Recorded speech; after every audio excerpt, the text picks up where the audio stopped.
Assalamualaikum warahmatullahi wabarakatuh. Halo, perkenalkan nama saya Frilia Erliani. Halo, saya Hanum. Halo, saya Sherly Kurnia. Kami dari kelompok 6 kelas 11 MI 4 ingin menjelaskan materi, prinsip, dan praktik ekonomi Islam mengenai sewa-menyewa.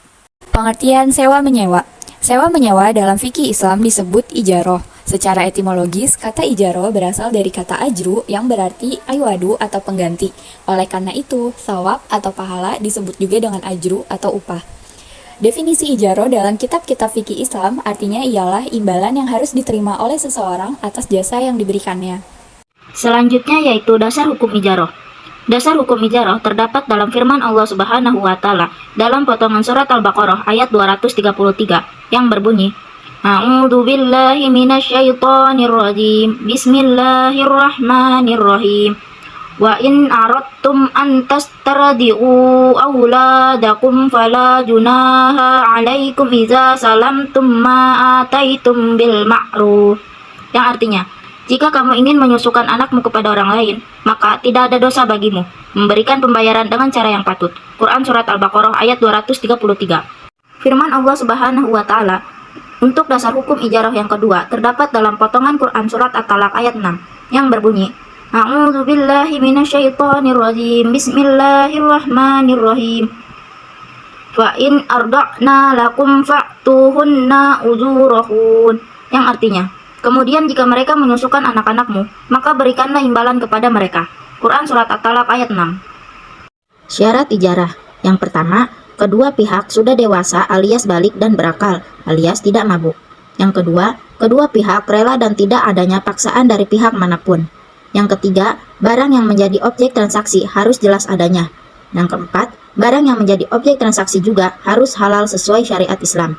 Yang kelima, barang yang menjadi objek transaksi menjadi hak mujar atas seizin pemiliknya. Dan yang keenam, manfaat yang didapat harus diinformasikan secara terang dan jelas. Dan yang selanjutnya ada 5 rukun ijarah. Yang pertama, ada orang yang menyewakan suatu barang atau muajir dan mustajir. Yang kedua, adanya akad antara penyewa dan yang menyewakan. Yang ketiga, ada ijab kabul atau yang disebut dengan sigot. Yang keempat, ada upah atau ujrah. Yang kelima, ada manfaat baik antara pihak yang menyewakan dan pihak penyewa. Jenis ijarah. Terdapat 2 jenis ijarah berdasarkan objek yang disewakan, yaitu sebagai berikut. Yang pertama, ijarah manfaat. Ijarah jenis ini memiliki objek sewa berupa aset yang tidak bergerak, seperti rumah, kendaraan, pakaian, perhiasan, dan lain sebagainya. Yang kedua, ijarah pekerjaan. Ijarah atas pekerjaan mengarah kepada objek sewa yang berbentuk pekerjaan atau jasa, yakni seperti menjahit baju, memperbaiki barang, membangun bangunan, mengantar paket, dan lain-lain. Sementara berdasarkan PSAK nomor 107, ijarah terbagi ke dalam beberapa jenis di bawah ini. Yang pertama, ijarah asli. Ijarah asli adalah transaksi sewa-menyewa terhadap objek ijarah yang dilakukan tanpa ada perpindahan hak kepemilikan atas aset atau barang tersebut. Yang kedua, ijarah muntahiyah bit tamlik. Ijarah muntahiyah bit tamlik atau yang disingkat sebagai IMBT ini adalah akad ijarah yang terjadi dengan adanya perjanjian atau wa'ad perpindahan kepemilikan objek yang disewakan tersebut pada waktu tertentu. Yang ketiga, jual dan ijarah. Transaksi ijarah ini dilakukan saat objek ijarah yang telah dijual kepada pihak lain kemudian disewa kembali karena penyewa atau pemilik sebelumnya masih membutuhkan manfaat yang ada di objek tersebut. Hal ini bisa saja terjadi apabila pemilik objek ijarah masih memerlukan kegunaan dari barang tersebut, namun membutuhkan uang sehingga harus menjualnya. Yang keempat, ijarah lanjut.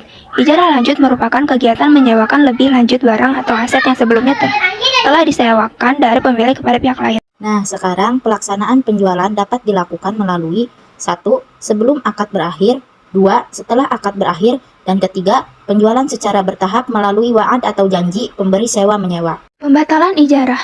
Akad ijarah atau sewa-menyewa dapat berakhir atau dibatalkan apabila terjadi permasalahan-permasalahan di bawah ini. Yang pertama, objek atau barang yang hendak disewakan mengalami kerusakan. Yang kedua, objek sewa hilang atau musnah.